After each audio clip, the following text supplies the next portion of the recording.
Hey guys, this is Dylan, and today I'm going to walk you through editing one of the photos I recently took and kind of show you start to finish through Camera Raw and Photoshop the steps that I take to achieve the final look. I know when I started doing this I didn't really know where to start and what order to go in and what made the most sense. So this video is to kind of just help you understand the process and hopefully make it easy for you going forward in deciding how to edit your photos. So this is what I started with for the landscape version. So you can see that I did quite a bit of cleanup and color correction, color grading, and things like that. And so I'm just going to show you what that process looks like. So let's get started. The first important step I take when looking at something like this is think about how I would do it if I were to paint it from scratch. You want to make sure that you get rid of things that aren't contributing to the image. In this case, it's the power lines, these cars in the background, stuff like that. So we'll go through cleaning that stuff up. And then as far as the final look, obviously it was a sunny day. This picture doesn't really look sunny, it looks kind of plain. So we're gonna lean into the existing conditions that were there and kind of make it really look like it was a sunny day. That's the other thing too, is work with what you have. Don't try and turn it into something it's not. I'm going to just warm it up a little bit, and we can see that already just making that small adjustment already looks better. So if you compare before and after, not a huge change, but it already feels more alive as an image. Now we'll look at the exposure, looking at the histogram. We can kind of bring it down so that the bulk of the image is towards the center. This is a bright scene, so it makes sense that a lot of the histogram is heavily weighted towards the highlights. Now I shot this on a Sony a7 III, which has insane amounts of dynamic range, so you can pretty much do whatever you want with the shadows and highlights. For example, we'll just max it out to give you an idea. It just recovers an insane amount of detail in those areas without really introducing a whole lot of noise. But this, obviously, when you drag them all the way up and down, it kind of does that fake looking HDR that people used to do all the time. Not super big on that, so we'll reset these and kind of just be a little more conservative with it, just enough to get the detail that we want. And even this kind of starts looking a little HDR-y, but if we dial in some contrast, it gets back to looking a lot more natural. And that's kind of what we're going for here, is a clean, natural look that you can tell something is done to it, but it's not overdone. And at passing glance, you wouldn't think it was all that heavily edited. Another important step, this I would do first when I have all the images over here. I would just select all, remove chromatic aberration, and fix the profile just to ensure that things that are straight stay straight in the photo, like horizons and trim lines and stuff like that on the car. So that's always a good idea to do first. Now we'll come into the curves, and not a whole lot I want to do. I do want to create more contrast on the side of the black car, so I'm going to lighten the darks and then darken the shadows a little bit more. And that kind of just gives a little more contrast on the side, which we'll do more on that later in Photoshop. But for now, I'm just going to kind of make this just stand out a little bit more, just to emphasize how clean and shiny the car is. Don't really need to change any of the other stuff here. Sharpening, the camera's pretty sharp. Don't really need to do anything there. Now this is where the you can really change the mood of the image. And so this one, the thing that makes the biggest difference is going to be the sky. So this blue it's an accurate representation of what color the sky is, which is fine, but we can make it a little more interesting if we bring it over closer towards the green or teal side of it. It kind of gets it closer to that like teal and orange look that everybody does. But there's a reason everyone does it, and it's because it looks really good. They're really good natural complementary colors, because the teal blue is naturally the sky and the orange is naturally the ground, so it always just kind of helps, especially in scenes that have those colors in them already. Well, the oranges and yellows, which is going to be the dirt and then these plants off in the background, if we just drag these over a little to the left, it'll kind of get those closer to that nice orange contrast that goes really well with the teal. So if we compare before and after for the colors, this blue and this yellow just don't really complement each other that well. But if we just make a few quick adjustments, like this teal and orange already is a really good set of complementary colors.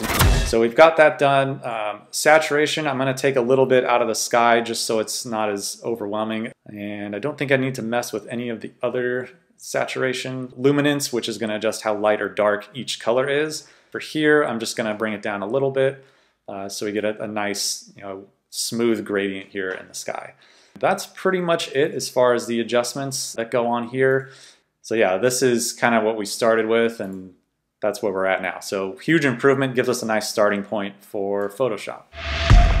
The first thing I'll do in Photoshop is kind of the boring part, and that is cleanup. So I'm going to be getting rid of the sign, these power lines, these extra cars, this car here, any people that are in the background that are distracting, any shadows of the stuff that I'm getting rid of. Want to make sure you don't forget about those. And so this is basically a content-aware fill fest. So I'm going to go ahead and do that. It's a very useful tool, so you can pretty much just blast through everything with the content-aware fill, and it does a really good job. So we'll start doing that. And the shortcut for this is Shift 5.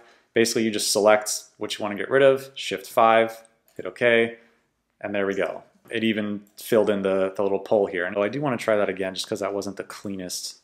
So sometimes the closer you get, the tighter you select the item you want to get rid of, the more accurate it is. So we'll see if this makes a difference. Shift 5. There we go. Look at that. Couldn't even tell it was there. And yeah, there's like a little blur there, but no one's going to notice that unless they saw what was there before. So that's going to be fine. So we'll go through, take out the rest of these, and then continue on to the next step.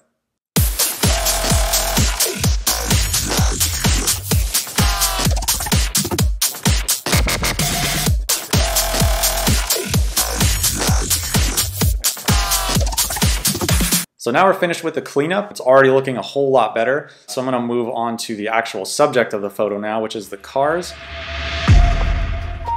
So first thing I want to do is with the wheels, since especially wheels like this, which everyone knows and loves, we want to make them stand out and look as good as they can. So I'm going to use the dodge tool. You can press O to get that, and I'm going to put it on the midtones. So that's going to brighten just the midtones. So I'm going to give it 1, 2, 3 clicks per wheel.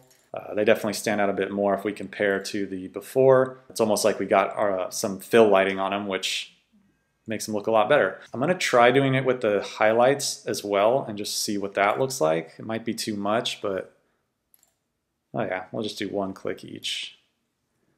And I've got this set to 50%, so that's why you can be a little more gradual with it and it won't be overpowering at first. So that's looking pretty good. Those wheels are looking very clean. I'm going to do the same thing to some of the chrome or aluminum trim on this car. I'm just going to click the starting point right here and then hold Shift and click the end. And that's going to just paint a straight line from point to point of where I selected. So I'm going to do the same thing for this trim here. Shift click, it does the whole line. Same thing, I'm just going to follow this all around just to get this trim nice and bright and really bring out the lines of this car. And then I'm going to do the same thing to the trim on the grills up here as well. And I have the brush a little bit bigger, but it's fine because it's only going to affect the highlights and not the blacks that surround it. Cool, so we've got that brightened up, and if we go back here, we can kind of see what difference that made, which is a pretty significant difference. Really makes the car stand out a lot. Forgot to do the door handles, so let's take care of that. There we go. That might have been too much, but let's dial it back a bit. So I'm going to go to 24%. There we go. No one's going to notice that individual detail, but when you look at the whole photo and just everything, it just makes it pop that much more. So it's like, why not do it? Another thing is the headlights. So the headlights should also be kind of bright like this because it's a mirror reflection inside of the glass, and glass itself should be bright. So we'll do the same thing over here, just kind of paint these up a little bit with this tool. And you notice that brings in some of the color that's reflecting in them, like the dirt color and the sky color both show up there, which is fine because those colors are actually there in real life. But we don't want them to be as overwhelming as they are now. So I'm going to use the sponge tool on desaturate and just kind of paint over those a little bit to bring some of that color out, but not all of it. And then, yeah, now it looks a lot more natural. I think we're pretty much good with this car. Everything's looking good. Oops, got to get rid of these. Yeah, with any black car, this is bound to happen at some point if you've got other people around. This one might be tricky because of the wheel well there. Yeah, so that didn't really work super well. Sometimes when that happens, you can just grab smaller parts of it at a time, and then, yeah, if this doesn't really work, I might just actually do it the old-fashioned way and just grab this. I'm going to copy it, paste it over itself, and just kind of move it over. Literally put a patch over the stuff that I don't want. Now I'm going to use the eraser. So I'm going to just keep brushing this away. Let's see how that's looking. not super good. Maybe I need to darken this just a little bit. I'm going to hit Command U to bring up the hue, saturation, and lightness. I don't know, that looks better to me. Looking at this photo, I wouldn't question that and just be like, why does it do that? For now, I'm going to very destructively merge these layers and leave it at that. I still want to do more with this reflection. I mentioned it earlier, so we dialed in a little bit of contrast for it, so I'm going to select it again, and then we'll feather that just a little bit. I'm going to increase the contrast just for this section of the car, just to make it look that much cleaner. So we'll do 20. And then I'm just going to bring up the curves with Command N. Just make the darks a little darker and the brights a little brighter. There we go. So now it kind of adds a little bit more depth to the paint right there. We can compare between the before and after.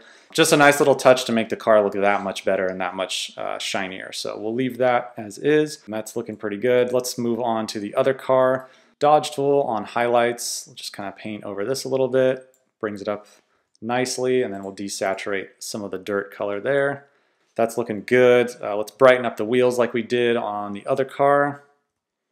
I'm just gonna make the brush roughly that size, and I'm using the left and right bracket keyboard keys to change the brush size, which is a huge time-saving tool. So let's see what we can do with this. I'm gonna go mid-tones first. That did a little bit. Let's go to highlights and maybe try 1, 2. Let's see what that looked like. Yeah. Not quite as bright, and it kind of like only did it in the center. So I'm going to use a little bit harder of a brush so that it gets more of the wheel, and then I'm also going to make it a little larger than the wheel like that. There we go. Let's start with mid-tones actually. 1, 2, 3, 4, 5, 6, 7. Actually, that looks better that way. I'll just leave it at that. And then the next thing we're noticing is that this red paint is kind of muted a bit by the reflection of the blue sky. It doesn't really look out of place when you look at it here, but we can make this look a lot better if we kind of get this all looking red. And so I like to do that with the color replacement tool. What you do first is select a color. So I want to get kind of like a middle of the road red that we've got there. Pretty saturated, so this is probably going to be too intense, but I'm going to just do it as a demonstration so we can see what this tool does. And so when you start painting over the hood, and I'm just going to be sloppy with it just so you can get the idea, it changes it to the color that you have selected. And when we zoom out, ignoring all the sloppy brushing job that I did there, you can see that really adds a lot by bringing up the red in the hood there. So I'm going to undo the sloppy paint. I'm going to change this color a little bit by basically dialing back the saturation so it's less overpowering. We'll get this all nice and filled in. I'm going to take a step back and look at it, and it makes it look more polished, I guess is what we're going for, since we wouldn't want the car to look blue. And again, if we were going to paint this, we wouldn't paint this much blue into it. So we do want this to be the actual color that it is. So this is another good use of the pen tool here. I'm going to select basically this area around the hood, and then back to the history brush, brush it away. That's looking a lot better. Looks like I missed a few spots up here.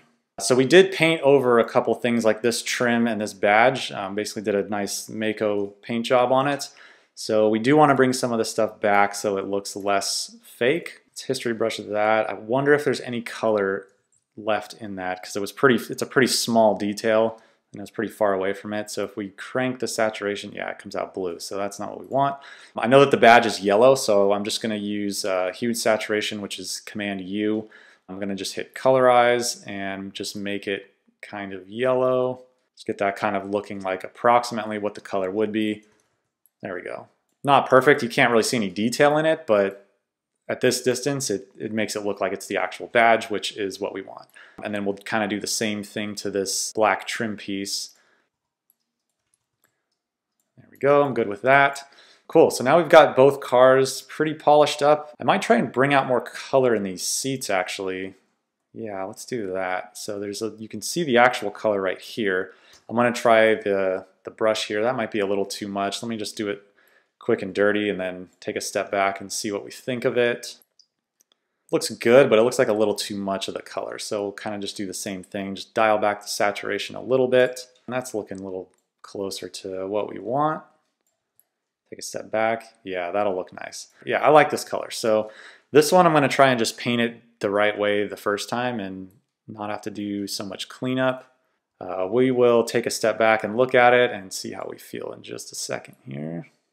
Yeah, that looks a lot better. It's kind of a lot though. It still just feels like a lot. Let me try this. I'm going to go back to before I started even doing that stuff. Set the history state right there. And then I'm going to just use a big, huge history brush. And I'm going to set it to like 10% or so.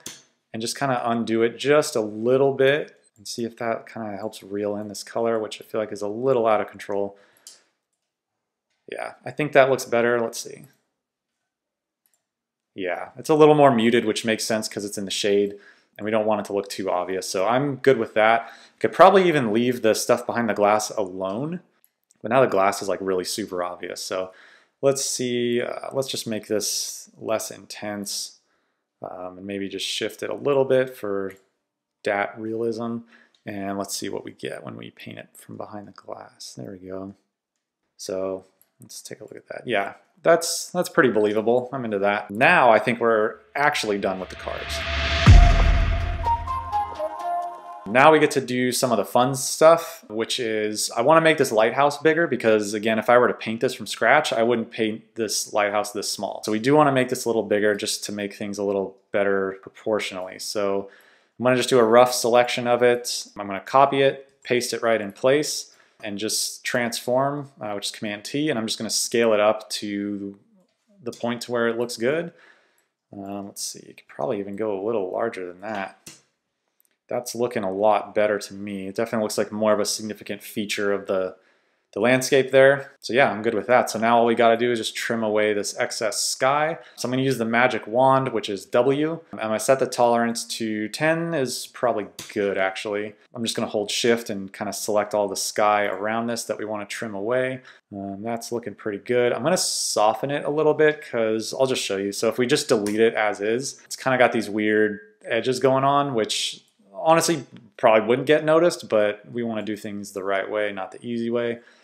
I'm going to grow the selection or expand it by 2 to kind of get it inside of this. And now when we feather it, it'll kind of bring it back to roughly where the edge of that is.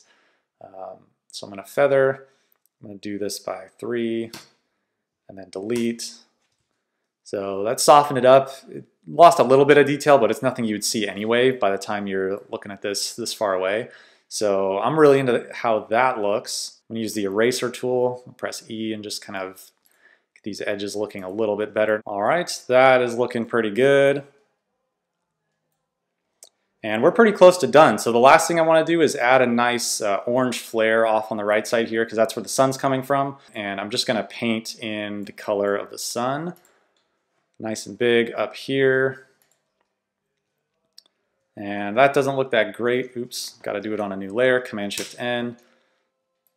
Try that again. All right, and then change the blend mode to screen. So I think I want this to bleed onto the car a little bit, just so you get a sense of like how low the sun was. So I'm gonna zoom out and then transform the flare, I guess, Command T, and then I'm literally just gonna drag this down so we can see it starts to get the car a little orange there.